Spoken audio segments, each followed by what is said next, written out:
Greetings Internet, DDA here, and welcome to our next installment of First Look deck profile videos. This time we are updating one of our old decks, that is the Luke Skywalker Green that I had been running for pretty much all of set 3 competitive.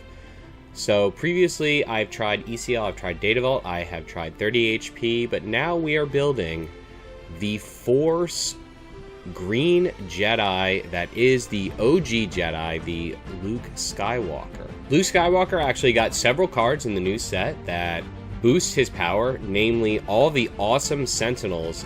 Luke loves Sentinels.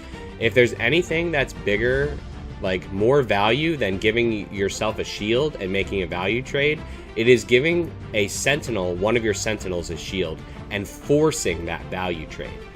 Pretty much any Luke Skywalker player knows that Luke is the Sentinel.dec because he just loves spamming Sentinels on the board and then spamming shields on those Sentinels. So we got several great Sentinels. So let's get into the list and get into the meat of this updated Luke Force deck. So I almost started just talking about all the cards immediately because I'm just so excited about updating one of my favorite decks to exist in this game. Luke Skywalker was my first deck in Star Wars Unlimited, so of course I'm going to update this Luke deck and bring it to you all with this new Luke Force deck. And so the Sentinels that we got that are updated, that have boosted the power of this deck, of course Loth Wolf comes to mind immediately. Because Luke has to pay a resource for his shield, rightfully so, it's incredibly powerful. Well, having low curve Sentinels makes it even more powerful because it means you can shield them quicker or shield them faster in the game. Loth Wolf stands as one of the best turn 2 plays, being able to be a 3/3 Sentinel shielded in the ground arena. So now that's even better than Village Protector, on that turn. Because, often Village Protector will get Perilous, and you can see that I've actually gone down on Village Protector in here. There are a lot of effects that can easily take out Village Protector, and that having that 3 damage and 3 HP makes it so much stronger. That's why Loth Wolf is standing for me at the top of the new set cards that Luke got. Another obviously powerful Sentinel that Luke got is the new Obi-Wan unit.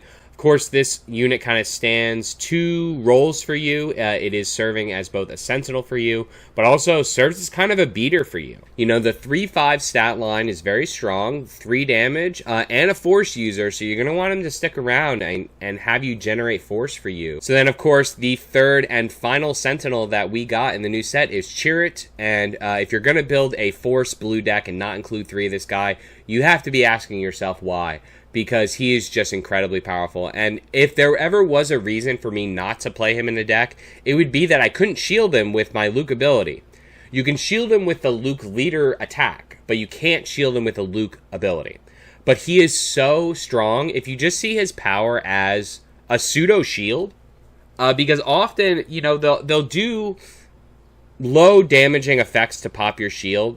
So the -2, is it -2? Yeah, the -2 that he's getting is kind of like a shield.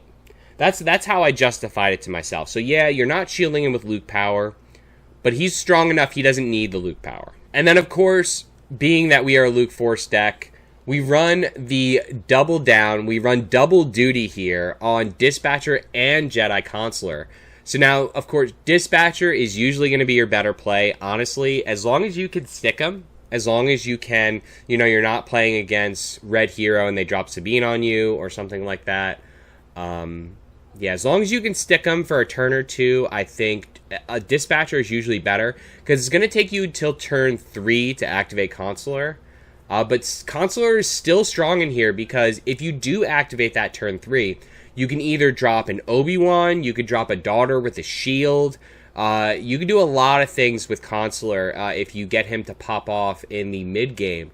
So still a really, really strong turn 1 opener for this deck. The other thing I want to mention for this deck is what Shatterpoint did to the archetype of this kind of like blue Force green or blue Force mid-rangey aggressive style.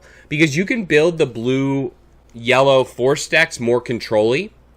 But what I wanted to mention, because I'm an aggressive player, and I know several other, hey, shout out to the top 8 finish that one of our teammates got. Christian, he did it with Luke ECL at the recent PQ that we went to. Really great job in Bluebell PA alternate universes. So, he got a top 8 finish with his Luke ECL deck. Both him and I go for this very aggressive mid-range Luke playstyle. So if you like that playstyle, set 5 may be for you, because Shatterpoint, what it adds to the archetype of that aggressive mid-range is like we were in this place where we were forced to play Fell the Dragon and Takedown, but we didn't want to play Fell the Dragon. We didn't want to play them. We just wanted to go aggressive, but you needed to play them. You had to. If you wanted to play in the late game, if you wanted to kill Sentinels, stop playing the mid game, you needed to play them. So what Shatterpoint does is it takes Fell and it takes Takedown, it puts it into one card, and that way you could just play this one card, and then it solves all the aggressive-y style removal that you need, because you just hold this one removal in your hand, it solves every issue for you, and you can just hold it until you absolutely need it. So in other words, when you're going light on removal, when your removal answers everything in the game, that's good. You can see we still do play a single copy of Takedown in here, and that single copy of Takedown is because of Chirrut, honestly. I think Chirrut being in the meta and being prominent in Force decks, his presence alone is going to bring Takedown back. A lot of people went down on Takedown because often you were just killing 3-cost 3/5 vanilla, and it wasn't doing much after that. But with Chirrut in the meta, if Blue Force does enter in, which I think it will, Takedown is going to come back. So we have the one copy of Takedown in there. We're also running 2 copies of the Daughter. Again, when you're playing that aggressive style, it's good for you to have. So like this is a Sentinel deck. Daughter has pseudo Sentinel. She comes out on 5. But also if they decide to not attack the Daughter, you're going to get all this healing. Also, a new Luke is in here. New Luke, I think, is very strong. Pretty much everything that we play is a unique unit. So you're going to get this guy buffed up big time. And then you do have the Luke's lightsaber. He's a 4th copy. 4th target for your, 5th target for your Luke's lightsaber. You could play Pilot Luke as an additional Luke's lightsaber target. But this deck went light in space. The only thing we play is Space Sentinels. And the only time that we play space is when they're destined to die, basically, because the only thing we play is Space Sentinels.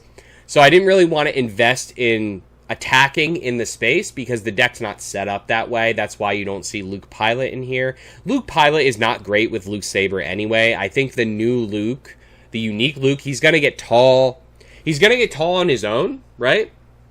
So you'll be playing stuff, you'll be buffing him, you'll get him up to like a 5-7 or a 6-8, and then you'll throw Luke Saber on him, and all of a sudden you'll do 8 or 9 damage. And that's really going to be what I see his use as. And then our top end, we have, of course, Luke's. Of course, we got all the Sentinels in here. We got the Tanevs in here. The other thing I wanted to mention about a buff to this deck is actually Ewing got better. Ewing got better. Funny to say enough, Ewing got better with the addition of Chirrut, actually. Because if you were kind of comboing out the different resource lines that you had for Ewing, you had this great way to lock down. Usually when you Ewing with this Luke deck, you're doing one of 2 things. You're either fishing for Luke, or you're trying to Sentinel, either double Sentinel one arena or Sentinel both arenas. It's either or. You're double Sentineling or you're Luking, and you're either trying to go both arena, one Sentinel, or you're trying to double Sentinel in one arena. That's usually what I do with Ewing. So the buff that Ewing got was Chirrut, because before we didn't have a good 4-cost Sentinel in the ground that we could drop. We could go like Bright Hope Village Protector to lock down both arenas, but if we saw a Conquered Dawn, then it gets a little weird, because then we didn't really have one drop. Like, you don't really want to drop Dispatcher late game. Yeah, and it just got weird at that point with the curve out with Ewing. Well, now we can go Chirrut Conquered Dawn, or we could go Bright Hope either Village or Obi-Wan, and then that locks us down in both arenas. So that's what we're trying to do with Ewing. It got a little better in this set. Great to hear it. And then, of course, Yoda. Yoda is still Yoda. I'm getting, like, I play a lot of hero decks, so I don't want to seem like a broken record with just saying, hey, Yoda's a good card. Hey, Yoda's a good card. But seriously, though, Yoda, powerhouse in here, you know, taking the place of, like, your redemptions, your home ones, and things like that. Could you run Kelleran in here? Maybe, but he's not a Sentinel. That's the problem. He's competing with Luke. He's not a Sentinel, so I didn't find a place for him. So yeah, I think Luke is in a good place. One thing I did want to mention before I close out this video about Luke players is we're going to have to really think about our lines of play this set. With the existence of the new Darth Vader, the new Darth Vader is... It makes Luke really difficult to play. Because I'm starting to think that I'm going to have to sideboard out my Luke Sabers in the blue villain matchup. I'm going to have to side out my Luke Sabers. I'm going to have to side out and just not Luke power at a certain point. Like maybe do it early game. But then once the mid game, late game hits, if you haven't seen Vader yet or you've only seen one Vader, like just don't shield. Because you're feeding into them. You're allowing them to use his power more often. I've been in several situations where I've shielded things and I've heavily regretted it because it just gives my opponent an ability to take out multiple units or pick and choose the ones that they want to destroy. So just Luke players out there, just know that when you face off against blue villain now, it was a tough matchup to begin with. It's even harder now with the existence of Vader, and it's starting to make me think, you know, I'm kind of glad that I went a little bit away from Luke competitively. This deck is going to still be really fun to play, I think, at locals or in casual events, but I worry about his competitive status with the existence of a card that is going to be heavily dominant in the meta, and also that hard counters the play style of this deck. Okay, I was talking with Christian, and you know, he said, "Oh, you know, they shielded anyway." You know, that was his response. My thing is the card counters the strategy. Yes, they can shield it already, but the shields don't matter. That's the point. The point is the shields don't matter. It counters the strategy. So you could use the shields, I guess, but they don't matter. They're a detriment in that matchup. And to take a bad matchup to worse, to add that hard counter card in there, I don't know. It makes me worried about Luke competitively. I did want to release this list regardless because Luke's one of my favorite characters, but I just wanted to note that for all my like strong competitive-minded players out there who are thinking, I want to take Luke to PQ or Luke to the Galactic Championship. Do it if you want. I don't think that I don't think he's bad. I think this deck is actually really strong. However, I just think you are going to have to spend a lot of time thinking how you are going to navigate that matchup specifically. And I don't think I've incorporated that into this list. There may be other cards to add that will help that matchup, but I just wanted to note that out there for you all. So if you like this video, we are coming out with another new leader next first look video. We are actually coming out with a Kanan deck profile, so stay tuned for that. If you want to see that Kanan deck, hit that like, hit that subscribe, and hit that bell, and please turn your dial to Random Number Gaming for all the best deck profiles and first looks into the new set meta.